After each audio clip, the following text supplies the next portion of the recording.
नमस्कार, स्वागत है आपका डीबी लाइव ब्रेकिंग में। मैं हूं समीर आत्मज मिश्र और मेरे साथ हैं अमलेंदु उपाध्याय। संसद के मानसून सत्र की कार्यवाही पहले ही दिन जब शुरू हुई तो जिस तरीके से पहलगाम के मुद्दे पर और उसके बाद ऑपरेशन सिंदूर और सीज फायर को लेकर विपक्ष घेरे हुए था सरकार को, उसका एक नतीजा दिखाई पड़ा। हालांकि कारण क्या है उस पर अभी भी अटकलें ही लग रही हैं, क्योंकि स्पष्ट कारण कुछ निकल कर नहीं आया है या किसी ने बताया नहीं है। लेकिन देर शाम उपराष्ट्रपति और राज्यसभा के सभापति जगदीप धनखड़ ने जिस तरह से अचानक इस्तीफा दिया, उससे बहुत कुछ कयास लगाए जा रहे हैं। क्यों उन्होंने इस्तीफा दिया, जबकि वो खुद, उनका 2027 तक कार्यकाल बचा हुआ है।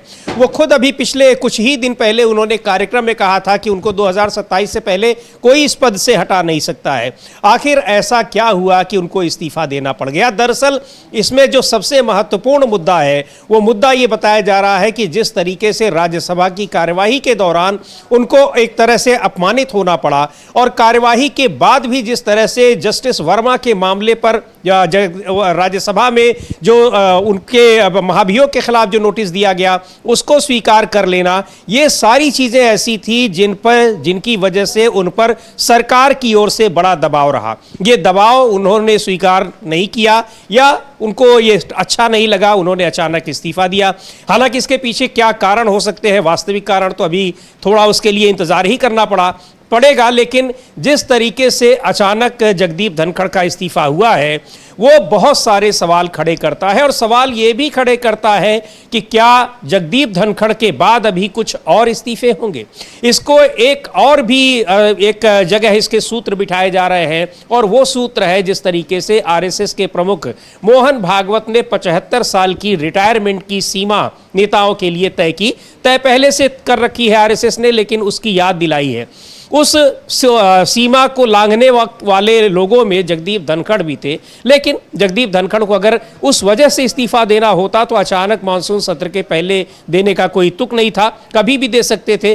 कल जो इस्तीफा हुआ है उसके पीछे कुछ दूसरे बहुत महत्वपूर्ण सवाल हैं, और वो सारे सवाल घिर रहे हैं इस सवालों के घेरे में जो है वो जगदीप धनखड़ को लेकर सरकार का रवैया और सरकार में बैठे लोगों का रवैया। क्या कुछ हुआ है, बहुत सारे बयान, बहुत सारी प्रतिक्रियाएं आ रही हैं, उनके जरिए हम जानने की कोशिश करेंगे कि आखिर जगदीप धनखड़ को इस्तीफा क्यों देना पड़ा। लेकिन जो सरकार में सबसे महत्वपूर्ण लोग हैं उनकी तरफ से, या भारतीय जनता पार्टी में जो महत्वपूर्ण लोग हैं उनकी तरफ से अभी कोई आधिकारिक प्रतिक्रिया नहीं आई है। अमलेंदु जी। हाँ बिल्कुल समीर जी, आपने ठीक कहा। अभी तक किसी की कोई आधिकारिक प्रतिक्रिया नहीं आई है। अभी थोड़ी देर पहले भी जब हम लोग ब्रेकिंग कर रहे थे तब भी हमने इस बात की चर्चा की थी कि प्रधानमंत्री नरेंद्र मोदी और गृह मंत्री अमित शाह दोनों के ट्विटर हैंडल इस मसले पर खामोश हैं, जबकि अभी 3 घंटा पहले ही शुभकामनाएं दी गई हैं अजीत पवार को उनके जन्मदिन पर, गृह मंत्री और प्रधानमंत्री दोनों की तरफ से। लेकिन जगदीप धनखड़ साहब के स्वास्थ्य को लेकर दोनों में से किसी ने भी कोई चिंता व्यक्त नहीं की। देश के उपराष्ट्रपति के पद पर बैठा हुआ व्यक्ति अगर अपने स्वास्थ्य को लेकर इस्तीफा दे रहा है तो उस पर अगर हमारा प्रधानमंत्री और गृह मंत्री इतने ज़्यादा निश्चिंत हैं कि कुशल क्षेम भी नहीं पूछ रहे हैं, तो ये सामान्य शिष्टाचार भी समीर जी नहीं है। ये बहुत खराब एक चीज़ इसको माना जाएगा कि आपके अंदर इतना शिष्टाचार भी नहीं है कि एक स्वास्थ्य कारणों से अगर कोई व्यक्ति इस्तीफा दे रहा है और आप उसका स्वास्थ्य का हालचाल भी ना समझें। इसी से ये लगता है कि अंदर ही अंदर बीजेपी में काफ़ी कुछ ज़्यादा गड़बड़ चल रहा है, और शायद जगदीप धनखड़ के इस्तीफे के साथ शुरुआत हो गई है भारतीय जनता पार्टी में इस्तीफों की। चूंकि जो राजनाथ सिंह ने कहा था कि ये एनडीए, इसमें इस्तीफे नहीं होते हैं, उसके खिलाफ जाते हुए जगदीप धनखड़ साहब ने मानसून के सत्र में इस्तीफों का बीजारोपण कर दिया है। अब देखना यह कि अगला इस्तीफा सरकार में से किसका होता है। शंकाएं बहुत सी व्यक्त की जा रही हैं। जी बिल्कुल, शंकाएं बहुत सी व्यक्त की जा रही हैं, लेकिन जो शंकाएं जगदीप धनखड़ के अचानक हुए इस्तीफे की जा रही है उस पे बहुत सारे सवाल उठ रहे हैं, और उसके इर्द गिर्द बहुत सारी जाहिर सी बात है कि आशंकाएं दिख रही हैं। और इन आशंकाओं के बीचों की जगदीप धनखड़ ने जो अपना इस्तीफा दिया, उन्होंने कहा कि स्वास्थ्य कारणों से दे रहे हैं, और एक खास तौर पर उन्होंने तत्काल प्रभाव से इस्तीफा देने की बात कही।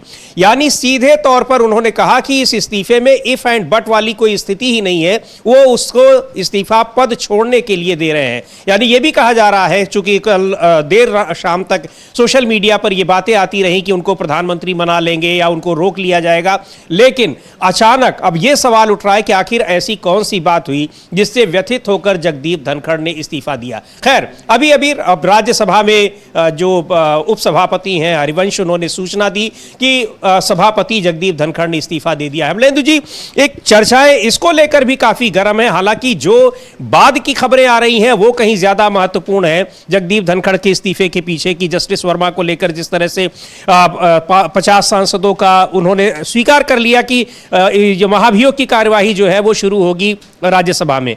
और लेकिन उससे पहले जब जिस तरीके से राज्यसभा में नेता सदन जेपी नड्डा ने, हम लोगों ने कल की ब्रेकिंग में तुरंत उसकी चर्चा की थी जब ये वाकया हुआ था, उससे भी जगदीप धनखड़ बहुत आहत दिखाई पड़ रहे थे, क्योंकि सीधे तौर पर उनका जो एकाधिकार है उसको उन्होंने उनके सामने चुनौती दी थी। हाँ, बिल्कुल वो चुनौती दी थी, और ये साफ तौर पर एक तरह से देखा जाए तो उस समय तो खामोश रह गए थे जगदीप धनखड़, लेकिन उससे भी ज़्यादा अपमान तब हुआ जिस समय जब शाम को 4:30 बजे बैठक हुई बीएससी की, बिजनेस एडवाइजरी कमेटी की, उसमें ये जानकारी हो चुकी 12:30 बजे जब बैठक हुई उसमें किरण रिजिजू और जेपी नड्डा मौजूद थे, लेकिन जब 4:30 बजे बैठक हुई तो उसमें जेपी नड्डा और किरण रिजिजू नहीं पहुंचे, और उपराष्ट्रपति को इस बारे में सूचित भी नहीं किया गया कि सरकार की तरफ से कोई नहीं आ रहा, जबकि दोनों का उसमें उपस्थित रहना जरूरी था, नेता सदन होने के नाते जेपी नड्डा का और संसदीय कार्य मंत्री होने के नाते किरण रिजिजू का।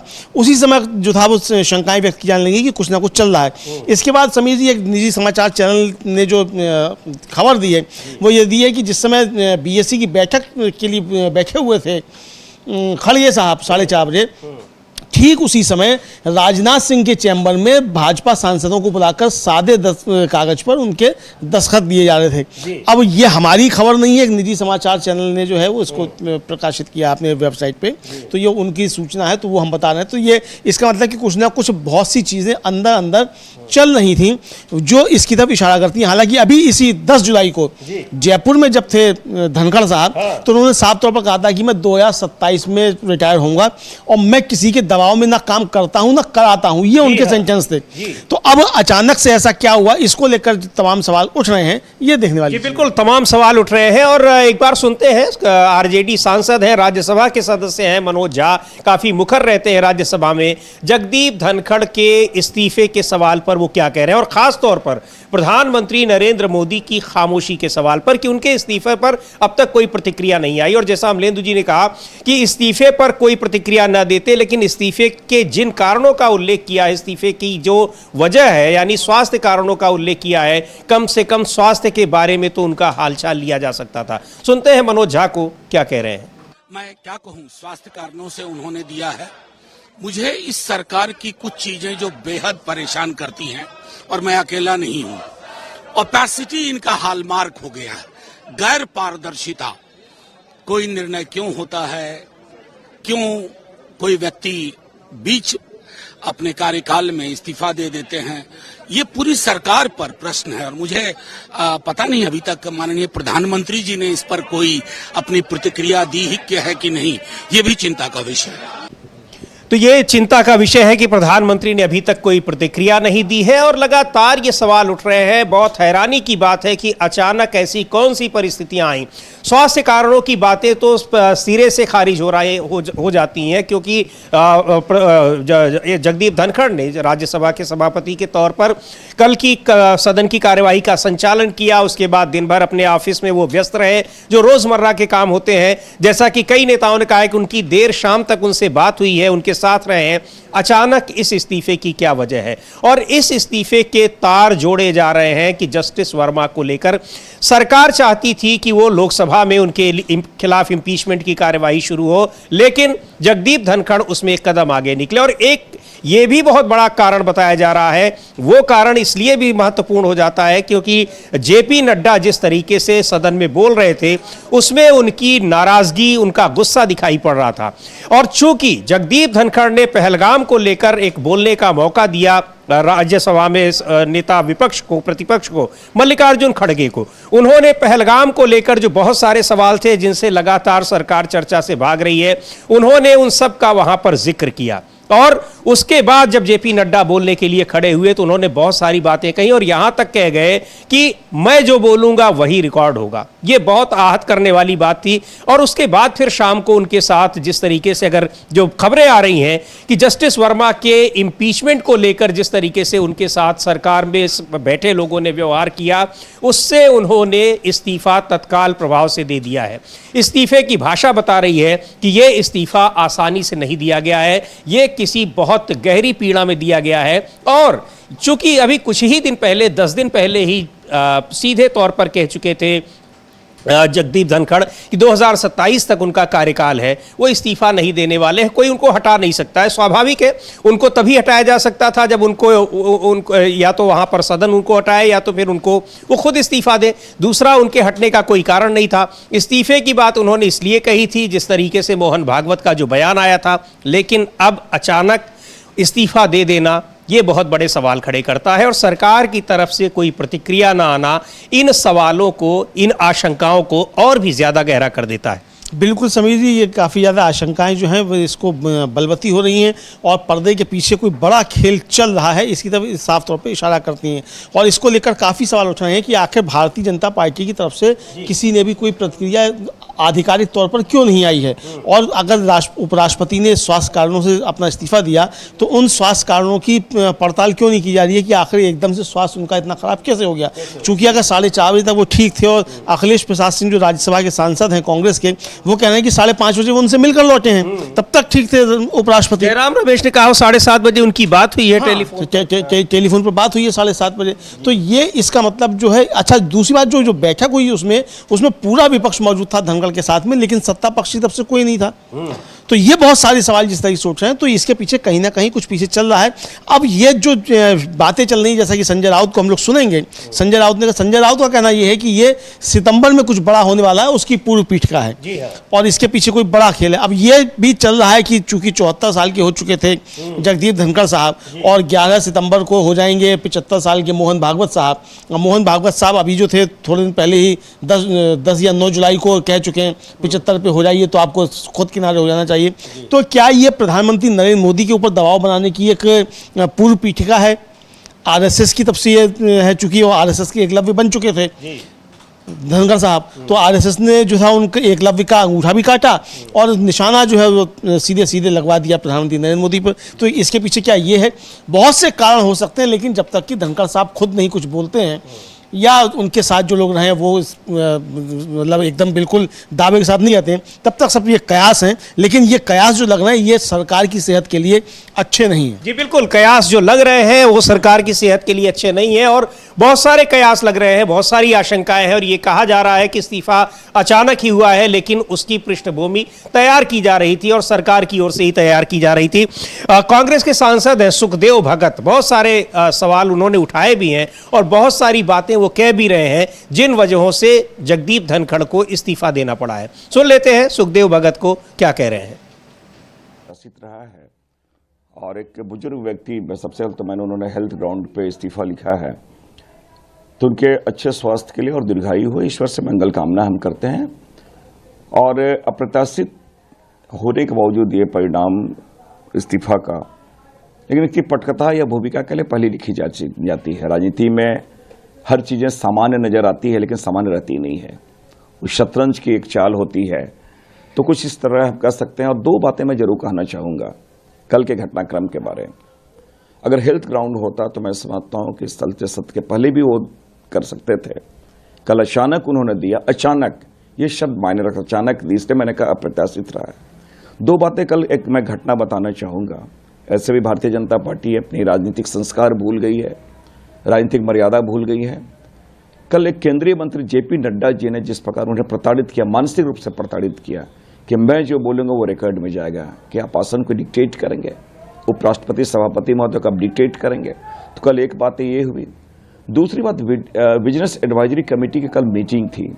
संसदीय कार्य मंत्री गायब हो जाते हैं, जेपी नड्डा जी गायब हो जाते हैं, इसलिए मैंने कहा कि पटकथा पहले लिखी जा चुकी है और उसका ये सामने कल नजर आया है। और बावजूद इसके मैं यही कहूँगा कि ईश्वर उनको स्वस्थ रखे, उन्हें दीर्घायु बनाए, हमारी ये मंगल कामना। तो ये है कांग्रेस के सांसद सुखदेव भगत, और कह रहे हैं कि ये इस्तीफा उन्होंने जिस तरीके से मानसिक रूप से प्रताड़ित हुए, जिसकी चर्चा हम लोग कर रहे हैं। और कल जब ये घटना हुई थी, यानी जेपी नड्डा ने जिस तरह से ये बातें कही थी राज्यसभा में, उस समय भी हम लोगों ने इसी ब्रेकिंग कार्यक्रम में चर्चा की थी कि उससे जगदीप धनखड़ को बहुत ज्यादा मानसिक पीड़ा हुई है, प्रताड़ना हुई है। ये बात सुखदेव भगत भी कह रहे हैं। एक बार उस दृश्य को देखते भी हैं और सुनते भी हैं कि जेपी नड्डा ने ऐसा क्या कहा था जिससे उस समय सभापति की कुर्सी पर बैठे हुए जगदीप धनखड़ को वो सारी चीजें बहुत हैरान करने वाली लगी। हैरान करने वाली तो वो सबके लिए थी, क्योंकि एक पूरी की पूरी संवैधानिक व्यवस्था को ही चुनौती दे रहे थे जेपी नड्डा। लेकिन जेपी नड्डा ने, अमलेंदु जी, अभी तक उस पर अपने बयान पर कोई खेद हमको लगता है नहीं जताया है। नहीं, किसी भी तरीके का खेद नहीं जताया है, ना ये कहा है कि मुंह से निकल गया था या मुझे नहीं कहना चाहिए था, ये भी नहीं बताया। और महत्वपूर्ण बात, इससे भी ज्यादा महत्वपूर्ण बात ये कि आज जब राज्यसभा की कार्रवाई शुरू हुई तो जो उपसभापति हरिवंश जी थे वो जब आए तो उन्होंने सदन को सूचित भी नहीं किया कि उपराष्ट्रपति ने त्यागपत्र दे दिया। भाई, आप जब उस की जगह पर आकर बैठे हुए हैं, आप चेयर संभाल रहे हैं, तो आपको बताना चाहिए कि आप अब तक जो यहाँ बाद में अभी अब से कुछ देर पहले उन्होंने सूचित किया है कि दे दिया इस्तीफा, और उपराष्ट्रपति का इस्तीफा मंजूर भी कर लिया गया है, ये भी सूचना दी गई है। तो एक बार सुनते हैं उसको कि जेपी नड्डा ने उस समय कहा क्या था, और जो उपराष्ट्रपति के इस्तीफे की तमाम वजहों में से एक बड़ी वजह उसको भी माना जा रहा है। Only what leader of the house says will go on record. Okay. सबसे पहले तो मैं विपक्ष के नेता श्री मल्लिकार्जुन खड़गे जी को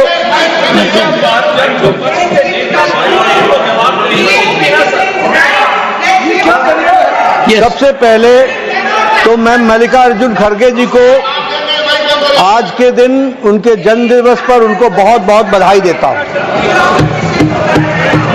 दूसरा, मैं उनसे निवेदन करता हूं कि आपके परमिशन से लीडर ऑफ द ऑपोजिशन को रूल 267 पर आपके ऑब्जर्वेशन पर उनकी क्या टिप्पणी है, इसके लिए आपने उनको परमिट किया। उन्होंने रूल 267 के संवैधानिक विषयों पर चर्चा नहीं की, वह उस विषय पर चर्चा करने लगे, ऑपरेशन सिंदूर, ऑपरेशन सिंदूर, जिसके बारे में, एक मिनट मैडम जी शांत रहिए प्लीज। देखिए, तर्क में अपनी ताकत होती है, चिल्लाने की जरूरत नहीं होती। चिल्लाने की जरूरत नहीं होती है। No good debate. अरे क्यों चिल्ला रहे हो भाई? मेरा तर्क तो सुन लो। One second, honorable members, when LOP was speaking, there was silence. Please listen to leader of the house. Sir, Shri मैं ये कह रहा हूं नड्डा जी कि खड़गे जी ने ऑपरेशन सिंदूर और पहलगाम के डिस्कशन के माइन्यूट डिटेल्स को डिस्कस करना शुरू कर दिया। वह नियम के विरुद्ध इसलिए है क्योंकि आपने 267 में उनको परमिशन दी थी कि वह संवैधानिक विषय पर चर्चा करें। नंबर एक, सभापति जी। दूसरा, इस हाउस को और इस हाउस के माध्यम से देश में कहीं यह संदेश नहीं जाना चाहिए कि सरकार पहलगाम और ऑपरेशन सिंदूर पर चर्चा नहीं चाहती। हम चर्चा करेंगे, हर तरीके से करेंगे, और ऑपरेशन सिंदूर के सारी पॉइंट्स को देश और दुनिया के सामने रखा जाएगा। और मैं यह भी बताना चाहता हूं कि आज दिन तक आजादी के बाद इस तरीके का ऑपरेशन नहीं हुआ जो प्रधानमंत्री मोदी जी के नेतृत्व में हुआ है। I am not going going into the details of it. But I would like to tell you, अरे गुस्सा मत करो भैया, अरे गुस्सा मत करो. Nothing will go on record. Whatever I'll say, that will go on record.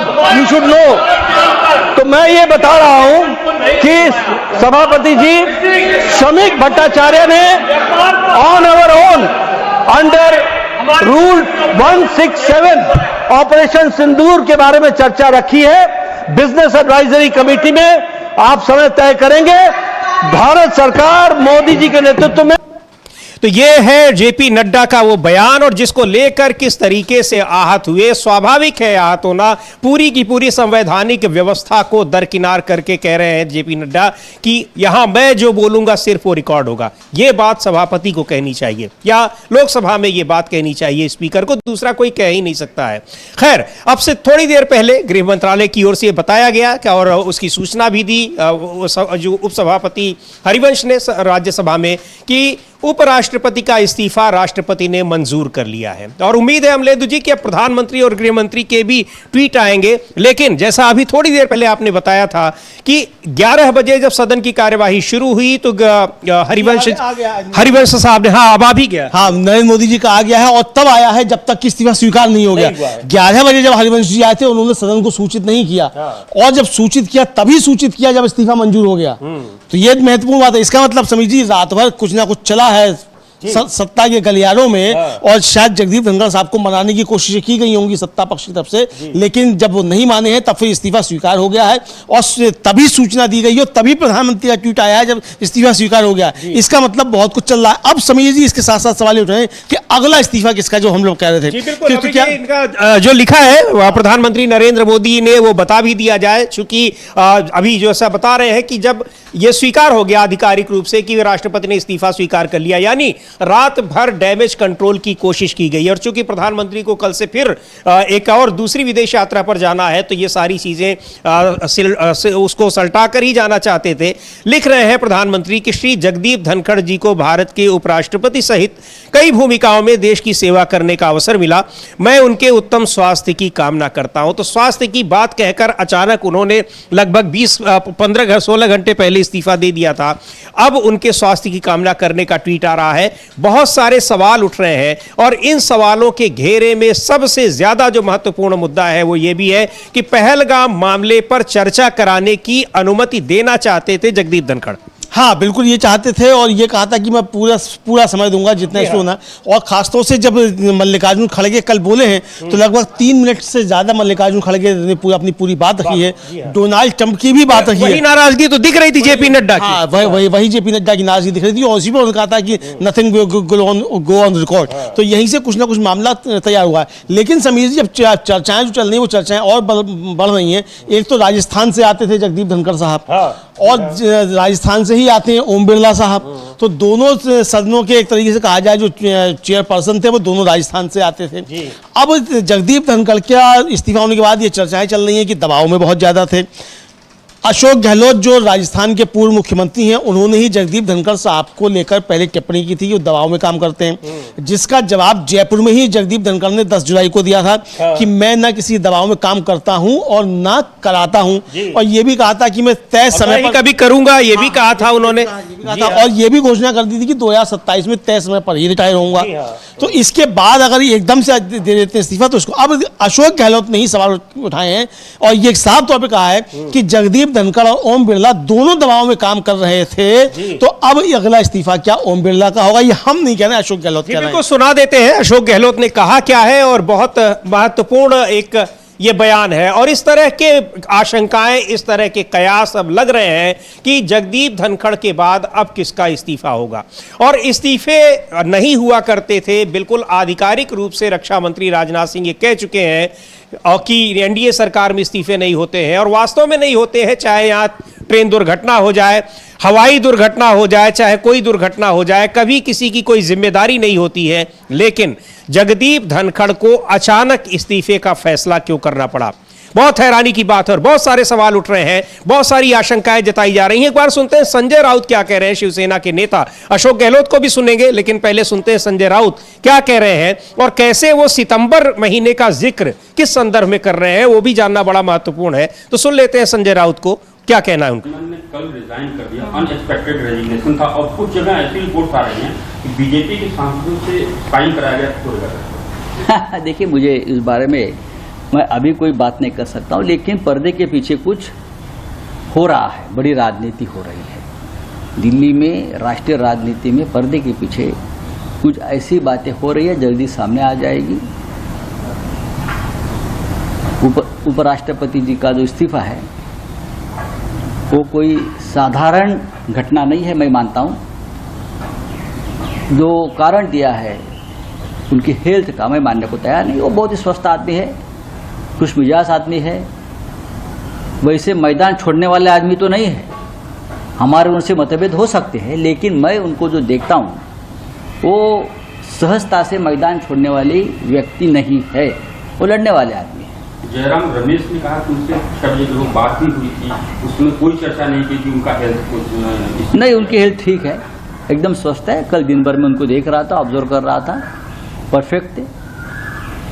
कुछ ना कुछ हो रहा है, जल्दी पता चलेगा। Thank you. तो होगा ऐसे आपने कहा है, क्या हो सकता है? बहुत कुछ हो सकता है ना सितंबर महीने में, आप देखिए ना।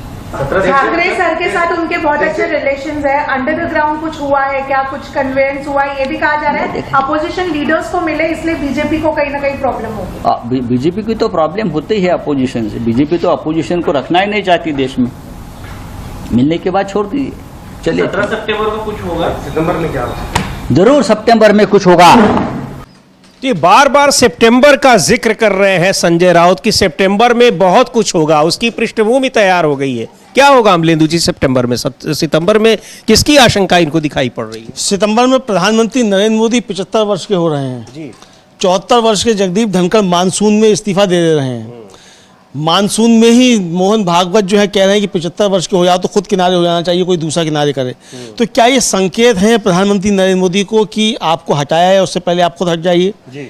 और चूंकि प्रधानमंत्री के विदेश दौरे से पहले ये जगदीप धनखड़ का इस्तीफा हो रहा है, ये सारी कॉन्स्पिरेसी थ्योरीज हैं समीर जी, ये जो चल रही हैं, तो ये चला करती हैं इस तरह की कॉन्स्पिरेसी थ्योरीज। निश्चित तौर पे आरएसएस को वैसे भी कहा जाता है कि साहब वहाँ कॉन्स्पिरेसीज बहुत ज़्यादा होती हैं। अब होती हैं नहीं होती हैं, एक सामान्य समझ जो है वो है। हम दावा नहीं कर सकते कि होती हैं कि नहीं होती हैं, लेकिन ये सामान्य समझ है कि आरएसएस में कॉन्स्पिरेसी बहुत ज़्यादा होती है। बिल्कुल। और सितंबर की अगर बात कह रहे हैं तो ये सही बात है, जिस तरह से मोहन भागवत ने शुरुआत की और जब जगदीप धनखड़ का इस्तीफा हो रहा है, सितंबर में अब क्या होने वाला है और ये आशंकाएं जताई जा रही हैं कि अभी और इस्तीफे होंगे। सुन लेते हैं अशोक गहलोत किन इस्तीफों की आशंका जता रहे हैं। लेकिन जगदीप धनखड़ के इस्तीफे ने एक जबरदस्त राजनीतिक हलचल पैदा कर दी है इस समय देश में, और आगे इसके क्या परिणाम होंगे, क्योंकि जिन वजहों से दिया है उन्होंने इस्तीफा, अब इस्तीफा देने के बाद वो स्वतंत्र है।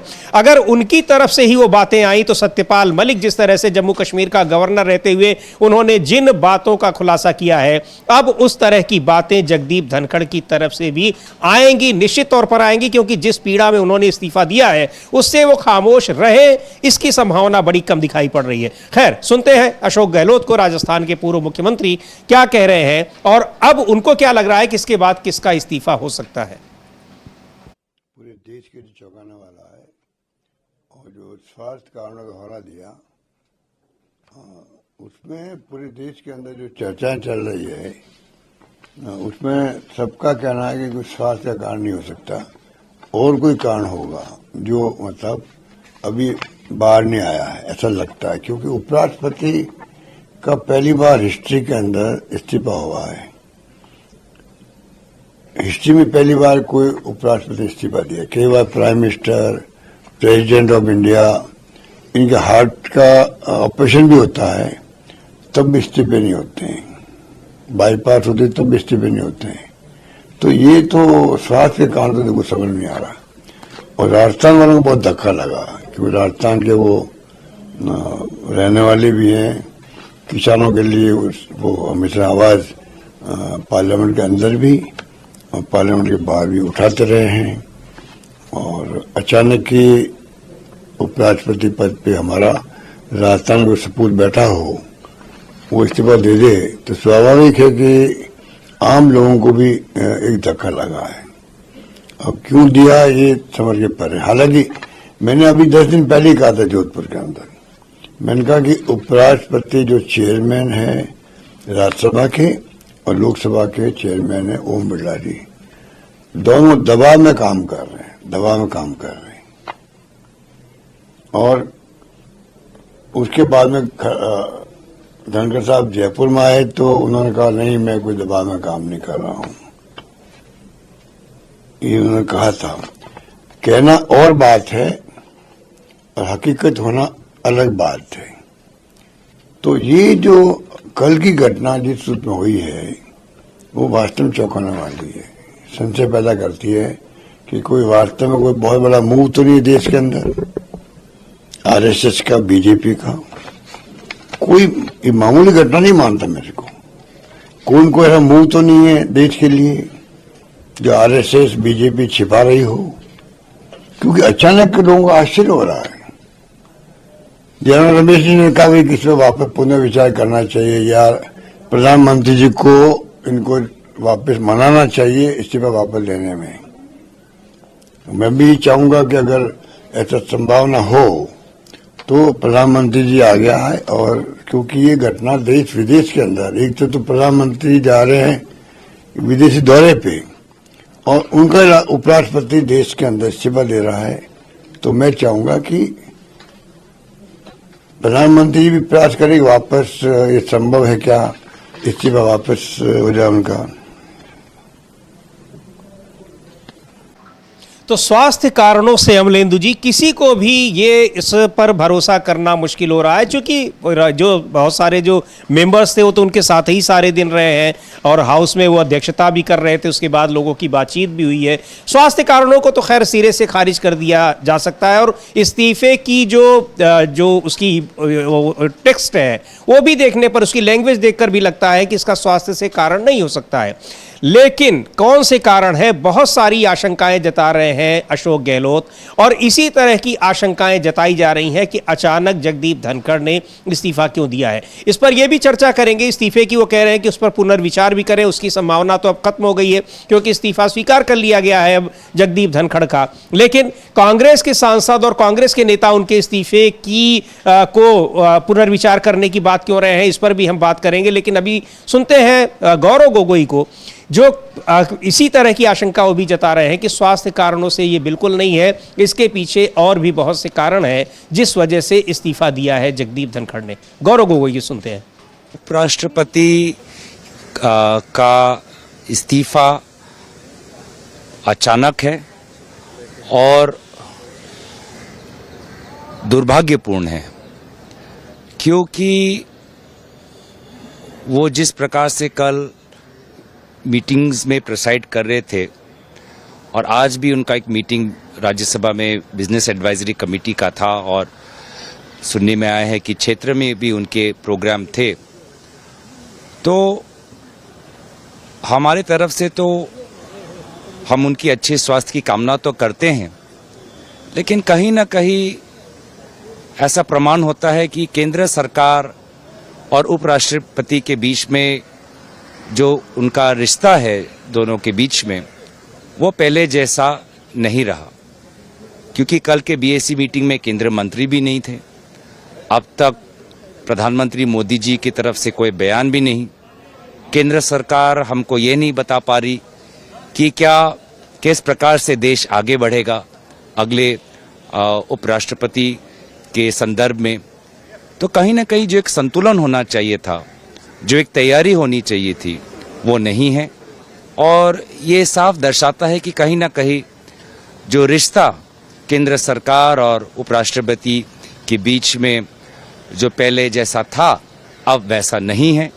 और इसीलिए जहां हम उपराष्ट्रपति के अच्छे स्वास्थ्य की कामना करते हैं, वहीं हम केंद्र सरकार से स्पष्टीकरण मांगते हैं कि क्या उनको पहले सूचना थी कि उपराष्ट्रपति अपने स्वास्थ्य के कारण इस्तीफा देने वाले थे, और अगर सूचना नहीं थी तो इस प्रकार का असमंजस क्यों, ये हम जानना। जी बिल्कुल, ये सारे सवाल हैं और इसका जवाब बहुत ही जानना बहुत महत्वपूर्ण है, क्योंकि अचानक इस्तीफा दे रहे हैं स्वास्थ्य कारणों से या फिर उनके स्वास्थ्य के बारे में जानकारी पहले से थी, बहुत सारे सवाल हैं। लेकिन इस अचानक इस्तीफे की वजह से बहुत ये भी जो गौरव गोगोई कह रहे हैं कि क्या सरकार और उस जो पीठासीन अधिकारी हैं उनके बीच सामंजस्य नहीं है।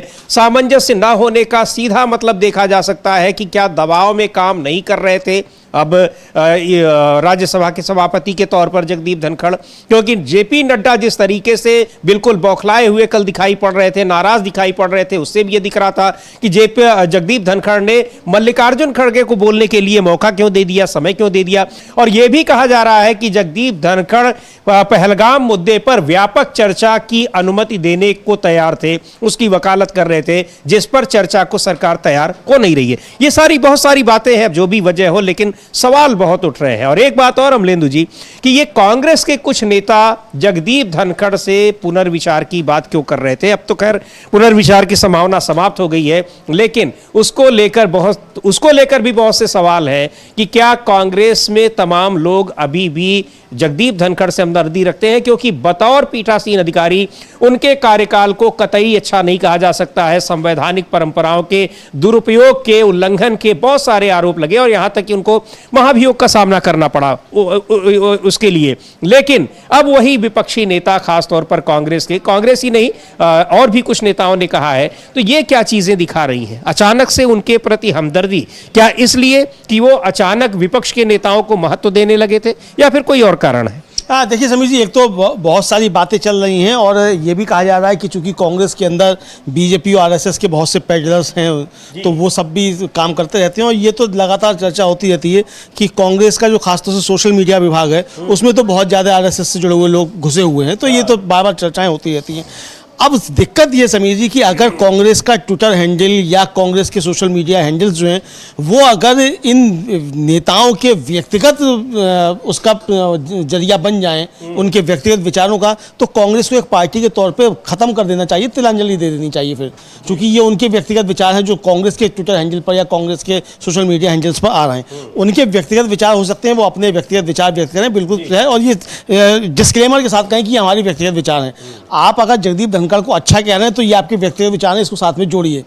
लेकिन अगर आप ये कह रहे हैं, जैसे अशोक गहलोत कह रहे थे कि भाई ये दबाव में काम कर रहे हैं, तो ये तो भी बात मानी जा सकती है। आप ये कहें कि दबाव में काम कर रहे थे, दबाव में इस्तीफा हुआ, ये तो, लेकिन जगदीप धनखड़ बहुत अच्छे थे, बहुत अच्छा चला रहे थे सदन, अच्छा चला रहे थे, तो आप उनको हटाने के लिए अभी तक क्यों प्रयास कर रहे थे? क्यों प्रयास कर रहे थे? तो ये जो है हो रहा है, और ये शक जो है समीर जी, ये और लोग भी व्यक्त करते हैं। महमूद प्राचा जो एक सीनियर एडवोकेट हैं सुप्रीम कोर्ट के, और ईवीएम को लेकर और चुनाव की धांधलियों को लेकर वो कई मुकदमे भी लड़ रहे हैं, उन्होंने भी इसको लेकर सवाल किया और सीधे सीधे राहुल गांधी और मल्लिकार्जुन खड़गे दोनों को टैग करते हुए ट्वीट किया है कि आपके अंदर जो आरएसएस और बीजेपी के पैडलर्स हैं, जरा उनको पहचान लीजिए। एक बार देखते हैं क्या लिखा है उन्होंने अपने ट्वीट में। और जयराम रमेश के ट्वीट को उन्होंने रीट्वीट किया है और उसमें वो बता रहे हैं कि किस तरीके से क्या ये जो आरएसएस की विचारधारा के लोग हैं वो कांग्रेस पार्टी में भरे हुए हैं। लिखते हैं महमूद प्राचा की स्लीपर सेल्स और उनके हैंडलर्स में गहरा और खास रिश्ता होता है। इतना दर्द तो शायद धनखड़ साहब को भी नहीं महसूस हुआ होगा। अब तो किसी और सबूत की जरूरत नहीं होनी चाहिए। जो चुप रहेगी जुबान खंजर, लहू पुकारेगा आस्तीन का। अभी और भी चेहरे बेनकाब होंगे राहुल गांधी साहब। तो ये उन्होंने सीधे तौर पर राहुल गांधी को ये टैग करते हुए लिखा है और मल्लिकार्जुन खड़गे को। लेकिन हाँ, जो उन्होंने जयराम रमेश का है उसका भी वो ट्वीट भी देखना बड़ा महत्वपूर्ण है। वो लिख रहे हैं कि कल दोपहर 12:30 बजे श्री जगदीप धनखड़ ने राज्यसभा की कार्य मंत्रणा समिति यानी बिजनेस एडवाइजरी कमेटी की अध्यक्षता की। इस बैठक में सदन के नेता जेपी नड्डा और संसदीय कार्य मंत्री किरेन रिजिजू समेत ज्यादातर सदस्य मौजूद थे। थोड़ी देर की चर्चा के बाद तय हुआ कि समिति की अगली बैठक शाम 4:30 बजे फिर से होगी और उस बैठक में जेपी नड्डा नहीं आए। लेकिन उन्होंने इसी ट्वीट में अपने कहा है कि इस पर पुनर्विचार करना चाहिए, प्रधानमंत्री को मनाना चाहिए कि वो अपना इस्तीफा वापस ले लें। हालांकि अब तो इस्तीफा मंजूर भी हो गया है, राष्ट्रपति ने उनका इस्तीफा मंजूर कर लिया है और प्रधानमंत्री का भी ट्वीट आ गया, उनके बेहतर स्वास्थ्य की कामना की है।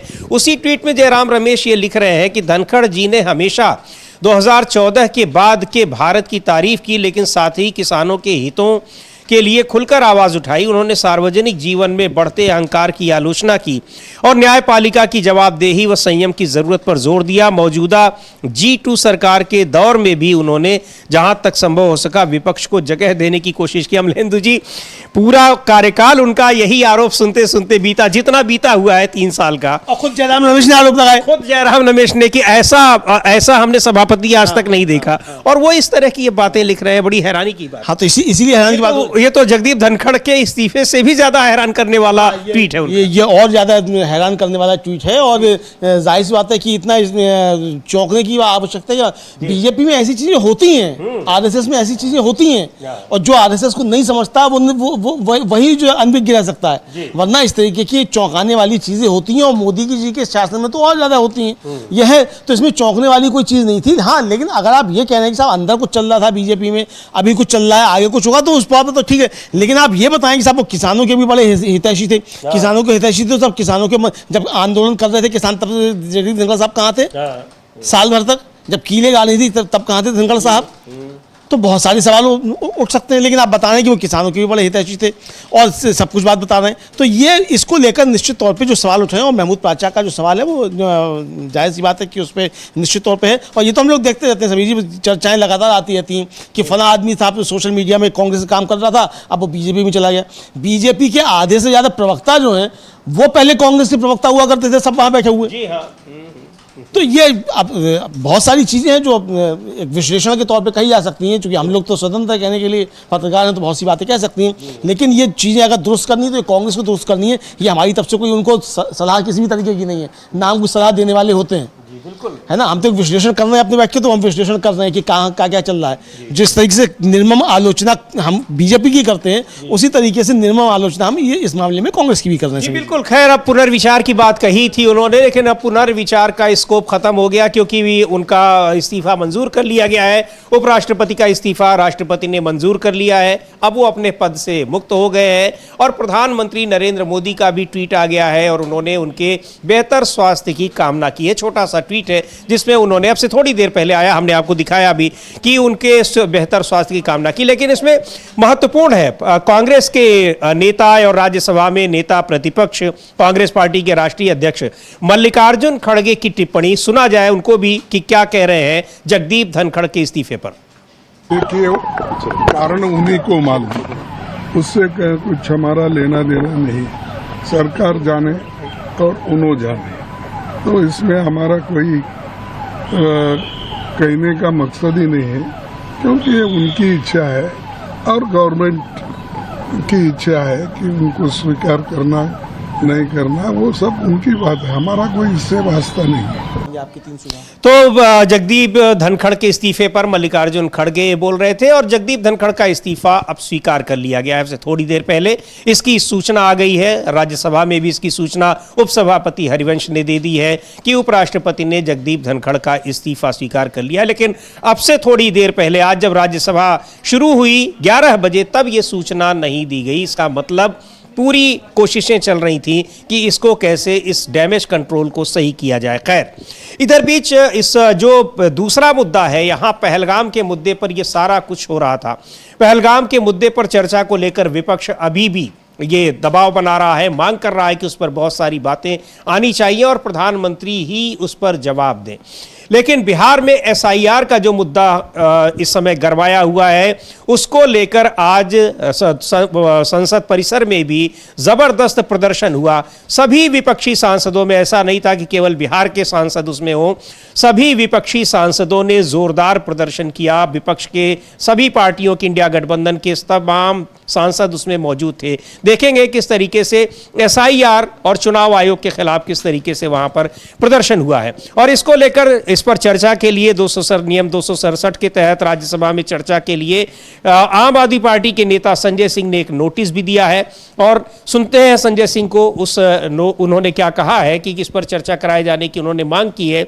और आज संसद परिसर में प्रदर्शन एसआईआर के खिलाफ जिस तरीके से चुनाव आयोग एसआईआर करा रहा है, यानी स्पेशल इंटेंसिव रिवीजन, मतदाता सूचियों का एक गहन पुनरीक्षण जो हो रहा है, उसके खिलाफ संसद परिसर में जबरदस्त प्रदर्शन हुआ है।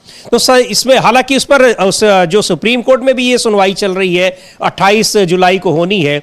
जवाब अपना दाखिल कर दिया है चुनाव आयोग ने, अमलेंदु जी, सुप्रीम कोर्ट में। हाँ, सुप्रीम कोर्ट में चुनाव आयोग ने अपना जवाब दाखिल कर दिया है। जो जवाब दाखिल किया है समीर जी, उसमें साफ तौर पर उसने कहा है कि एक तो मतदाता सूची में जो शामिल करने के लिए चुनावी फोटो पहचान पत्र यानी एपिक नंबर था, उसको स्वीकार नहीं किया जा सकता, और पहचान पत्र जो है उसमें आधार को शामिल नहीं किया जा सकता, राशन कार्ड को शामिल नहीं किया जा सकता, ये तीनों को शामिल नहीं किया जा सकता। ये उसने साफ तौर पे कहा, जो कि सुप्रीम कोर्ट का सुझाव था। यानी एक तरीके से चुनाव आयोग ने कह दिया है कि हम आपके सुझाव को नहीं मानते।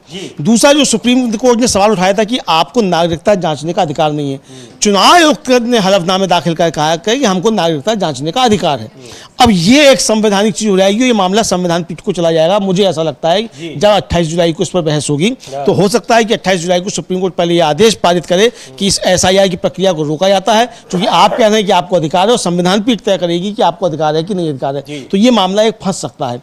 ये एक चीजें चल रही, तो अब इसको देखना होगा आगे चलकर क्या होता है। और ये जो हम लोग दिखा रहे हैं समीर जी, ये इसी एसआईआर को लेकर लोकसभा राज्यसभा में, मतलब संसद के बाहर ये प्रदर्शन हो रहा है, और इसमें राहुल गांधी और प्रियंका गांधी जो है दोनों शामिल हुए हैं इस प्रदर्शन में। ये प्रदर्शन विपक्ष के इंडिया गठबंधन के तमाम सांसद, इसमें सभी दलों के नेता शामिल हैं। राहुल गांधी भी हैं, प्रियंका गांधी भी हैं, और इसमें कई और नेता दिख रहे हैं, विपक्षी सांसद भी दिख रहे हैं। एक बार देखेंगे, नारेबाजी कर रहे हैं और पोस्टर लेकर क्विट एसआईआर, यानी एसआईआर को तुरंत वापस लीजिए, ये मांग कर रहे हैं। इस तरह की तख्तियां लेकर वहां पर प्रदर्शन हो रहे हैं। तो कई सवाल बिहार में इस मतदाता सूची को लेकर हो रहे हैं, लेकिन जिस तरह का जवाब दिया है सुप्रीम कोर्ट में चुनाव आयोग ने, उसको लेकर यह लग रहा है कि यह मामला आगे भी खिंच सकता है, क्योंकि अब बहस इस पर भी होगी कि नागरिकता जांचने का अधिकार चुनाव आयोग का है या नहीं है, क्योंकि यही सबसे महत्वपूर्ण मुद्दा है, सबसे अहम मुद्दा है, जिसको चुनौती दी गई है सुप्रीम कोर्ट में। तो ये देखते हैं एक बार फुल स्क्रीन पर हम लोग कि कैसे ये प्रदर्शन सभी इंडिया गठबंधन के सांसद वहां पर बिहार में एसआईआर को लेकर कर रहे हैं। चूंकि आशंका है कि दूसरे राज्यों में भी चुनाव आयोग यही करेगा। नहीं, आशंका नहीं है, हाँ, कह चुका है कि हम पूरे देश में करेंगे। ये कह चुका है, भले भी सूत्रों के हवाले से खबर आई है, लेकिन ये आ चुका है कि पूरे देश में करेंगे। और ये इसलिए भी है समीर जी कि चूंकि सुप्रीम कोर्ट ने सवाल किया था कि भाई आप बिहार में ही क्यों कर रहे हैं, पूरे देश में आप क्यों नहीं करते, जब चुनाव ना हो उस समय कीजिए। और वहां भी 6 महीने चुनाव के नहीं बचे और आप इस समय कर रहे हैं, तो वहां मतदाताओं का मताधिकार छीनेगा। तो ये जस्टिफाई करने के लिए कि हम केवल बिहार में नहीं कर रहे हैं, हम पूरे देश में करेंगे, तो करेंगे ये पूरे देश में। और जो सबसे ज्यादा खतरनाक बात है वो ये है कि चुनाव आयोग कह रहा है कि उसको नागरिकता जांचने का अधिकार है। तो नागरिकता किस आधार पर जांचेगा, अब ये बड़ा सवाल है। तो ये बड़ा प्रश्न जो है वो खड़ा हो गया। मुझे लगता है कि बहस अब इस पे असली बहस 28 जुलाई के बाद शुरू होगी, क्योंकि अब चुनाव आयोग अपने संवैधानिक अधिकारों का अतिक्रमण कर रहा है, और सिर्फ अतिक्रमण ही नहीं कर रहा, बल्कि सुप्रीम कोर्ट में दम ठोक के कह रहा है कि हाँ हम ये करेंगे, ये हमको अधिकार प्राप्त है। तो ये एक महत्वपूर्ण बात है। तो यहाँ अब मुझे लगता है कि इस पर बहस आगे बढ़ेगी समीर जी। बिल्कुल, इस पर बहस आगे बढ़ेगी, लेकिन इसको लेकर पूरा विपक्ष जिस तरीके से चुनाव आयोग पर हमलावर है और इस गहन पुनरीक्षण को लेकर जितने जो आरोप लग रहे हैं उनका विरोध हो रहा है, उसको लेकर अब बिहार चुनाव से ठीक पहले ये एक बहुत अहम मुद्दा हो गया है। और आप देख रहे हैं ये जो स्क्रीन पर हमारे दिखाई पड़ रहा है, ये संसद परिसर में इंडिया गठबंधन के घटक दलों के सांसद हैं जो एसआईआर का विरोध कर रहे हैं, जो गहन मतदाता सूची का जो पुनरीक्षण हो रहा है बिहार में। और 28 जुलाई को सुप्रीम कोर्ट में भी उस पर सुनवाई होनी है। ये एक अहम मुद्दा है और इसको लेकर लगातार बिहार में अभी कुछ दिन पहले बिहार बंद भी किया गया था। उसको लेकर यह कहा गया है कि जब तक ये वापस नहीं होगा तब तक उस पर इसके खिलाफ आंदोलन चलता रहेगा। ये चुनाव आयोग के खिलाफ ये पहला उसका एक कह लीजिए कि कदम है जिसका इतने बड़े पैमाने पर विरोध हो रहा है। हाँ बिल्कुल समीर जी, काफी बड़े पैमाने पर विरोध हो रहा है। शायद 78 सालों में पहली बार समीर जी ऐसा होगा कि एक संवैधानिक संस्था के खिलाफ बंद का आह्वान होता है, राज्य बंद का आह्वान होता है, और भारत बंद की भी तैयारियां हो रही हैं। और सुप्रीम कोर्ट में इस तरीके से मामले पहुंचे हैं। यानी एक संवैधानिक संस्था के खिलाफ इतना ज़्यादा अविश्वास किसी संवैधानिक संस्था के प्रति कभी नहीं रहा पिछले, जब से देश आज़ाद हुआ है, जब से संविधान बना है उसके बाद से, जितना चुनाव आयोग के प्रति इस समय अविश्वास पैदा हो गया है और विद्रोह की एक स्थिति जनता में देखी जा रही है। तो ये काफ़ी महत्वपूर्ण है कि चुनाव आयोग को किस तरीके से बना दिया गया। अब यहीं पर सवाल ये उठता है कि क्या जगदीप धनखड़ साहब के ऊपर भी क्या इसी तरीके के दबाव थे, जिस तरीके के दबाव की बात अशोक गहलोत कर रहे हैं, जिस तरीके से चुनाव आयोग दबाव में काम कर रहा है, किसी तरीके से काम करें, आगे भी कुछ क्या होने वाला था। क्योंकि कल प्रधानमंत्री जब बोले हैं लगभग 18 मिनट संसद के बाहर, तो उस समय भी उन्होंने कहा था कि हमको कई विधेयक पास कराने, 27 विधेयक बताए थे।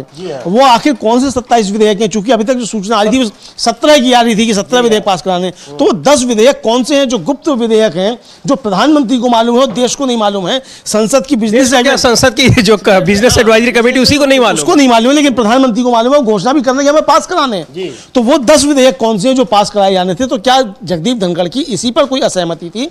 इस तरीके की भी शंकाएं प्रकट की जा रही हैं। जी बिल्कुल, इस तरह की शंकाएं प्रकट की जा रही है कि जगदीप धनखड़ का इस्तीफा आखिर क्यों हुआ है। और ये प्रदर्शन की जो तस्वीरें हैं ये SIR के खिलाफ है। चुनाव आयोग बिहार में जिस तरह से मतदाता सूचियों का गहन पुनरीक्षण कर रहा है, चुनाव से ठीक पहले आने वाले 2-3 महीनों में चुनाव है बिहार में, विधानसभा के चुनाव, और वहां पर चुनाव से ठीक पहले वो मतदाता सूची के पुनरीक्षण का आदेश जारी करता है।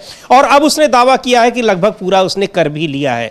मतदाता जो फॉर्म है वो सब लोगों के जमा हो चुके हैं। पूरी इस प्रक्रिया पर ही सवाल उठ रहे हैं बहुत सारे, और उसकी रिपोर्ट्स आ रही हैं, उनको खारिज भी किया, स्वीकार भी किया। लेकिन सुप्रीम कोर्ट में जो हलफनामा दायर किया है वो और भी ज्यादा हैरान करने वाला है, और कह रहा है, जो चुनाव आयोग की ओर से कहा गया है कि नागरिकता जांचने का अधिकार उसको है, जबकि सुप्रीम कोर्ट ने खुद इस पर सवाल उठाए। सुप्रीम कोर्ट जो संविधान का कस्टोडियन है वही सवाल उठा रहा है कि आप नागरिकता कैसे जांच सकते हैं। चुनाव आयोग अपने हलफनामे में कह रहा है कि हाँ हम जांच सकते हैं। नया आयोग है शायद इसीलिए कह रहा होगा। हाँ, नया आयोग है इसी कह रहा होगा। समीर जी इस अब तो हलफनामा देकर कह रहा है, तो ये साफ तौर पर सुप्रीम कोर्ट की अवमानना का मामला भी है। चूंकि एक सिटिंग जज ने सुनवाई करते हुए कहा कि आपको अधिकार नहीं है, ये काम गृह मंत्रालय का है, और सुप्रीम कोर्ट के जज की टिप्पणी के खिलाफ उसी मुकदमे में आप जब दाखिल कर रहे हैं अपना हलफनामा, उसमें आप कह रहे हैं कि ये आपको अधिकार है। तो ये सुप्रीम कोर्ट की अवमानना का भी मामला मुझे लगता है चुनाव आयोग पे, और जिन अधिकारियों ने दाखिल कराया है ये हलफनामा, मुख्य चुनाव आयुक्त तो तीनों मतलब 2 जो और चुनाव आयुक्त हैं उनके ऊपर ये अवमानना का मुकदमा चलना चाहिए। मैं ऐसा समझता हूँ, सुप्रीम कोर्ट समझता है नहीं समझता, वो सुप्रीम कोर्ट को तय करना है। जी बिल्कुल, और इसको लेकर इसी सत्र में नियम 267 के तहत संजय सिंह ने, आम आदमी पार्टी के सांसद हैं, SIR पर चर्चा के लिए उन्होंने नोटिस दिया है। अब चर्चा उस पर अनुमति दी जाती है कि नहीं दी जाती है।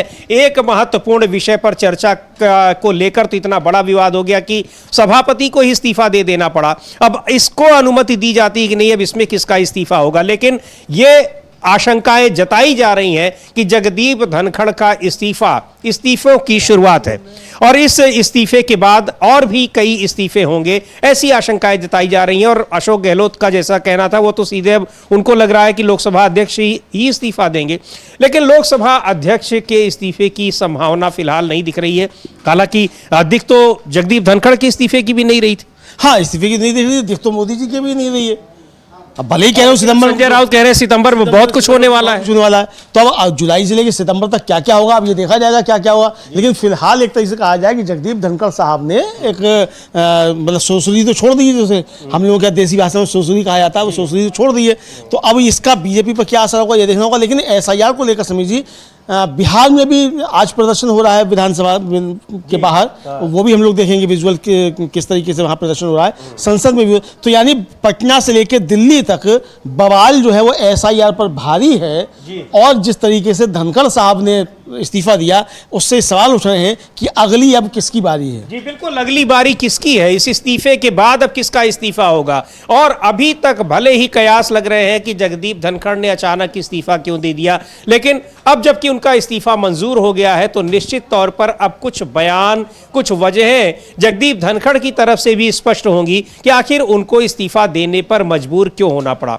मजबूर ही होना पड़ा है क्योंकि जो परिस्थितियां तैयार कर दी गई और JP नड्डा का जो बयान उन्होंने संसद के भीतर, राज्यसभा के भीतर दिया है, बहुत हैरान करने वाला वो बयान है। निश्चित तौर पर वो बयान भी एक बड़ा कारण रहा, और खासकर जब इसको लेकर जो बातें हुई हैं, यानी जस्टिस वर्मा के इम्पीचमेंट को लेकर, उस पर भी बहुत सारी बातें हुई हैं, जिसकी वजह से जगदीप धनखड़ को अचानक अपने इस्तीफे का ऐलान करना पड़ा। और उन्होंने सीधा कहा कि तत्काल प्रभाव से मैं इस्तीफा दे रहा हूं, इसको स्वीकार किया जाए, और इसमें कोई लाग लपेट नहीं है कि इस पे इफ एंड बट। उसकी सूचना भी उन्होंने सीधे सोशल मीडिया के जरिए दी कि वो इस्तीफा दे रहे हैं। हाँ बिल्कुल, इस्तीफा ये सोशल मीडिया के जरिए दी, और अचानक से आया तो काफ़ी हलचल भी मची, और रात में हम लोग तो न्यूज़ पॉइंट ख़त्म कर चुके थे, उसके बाद मालूम पड़ा कि एकदम इस्तीफा आ गया। उसके बाद फिर रात में राजीव जी ने कार्यक्रम किया, उसमें पूरी लंबी चर्चा हुई कि क्या क्या कारण है आज भी। और ये देखिए ये वहाँ बिहार में विधानसभा का दृश्य है, जहाँ ये प्रदर्शन हो रहा है SIR के खिलाफ, और ये इसी तरह का प्रदर्शन यहाँ संसद परिसर में भी आज हुआ है। SIR भी सरकार के लिए एक बड़ी चुनौती बन गया है। चुनाव आयोग ने इसको लागू किया है, लेकिन चुनाव आयोग पर आरोप लग रहे हैं कि बिना सरकार की अनुमति के इसको नहीं लागू किया जा सकता था, बल्कि सरकार के निर्देश पर यह लागू किया गया है। ये आरोप चुनाव आयोग पर लग रहे हैं। हाँ बिल्कुल, चुनाव पर यही आरोप लग रहे हैं, और इसका विरोध भी हो रहा है दिल्ली से लेके वहाँ तक, और इसको कोई सुनने को, मतलब चुनाव आयोग मानने को तैयार नहीं है, ये आप कह सकते हैं। और बल्कि जो एक कहावत होती है, चोरी ऊपर से सीना चोरी, शायद उसको चरितार्थ करता हुआ दिखाई पड़ता है कि जज साहब कहते रहे कि आपको अधिकार नहीं है, लेकिन हम तो कह रहे हैं हमको अधिकार है। यानी सुप्रीम कोर्ट की टिप्पणी के बावजूद अगर हलफनामे में कह रहा है चुनाव आयोग कि साहब हमको अधिकार है नागरिकता जांचने का, तो ये तो बहुत गंभीर चीज़ है। इसका मतलब संविधान कहीं बचा ही नहीं है।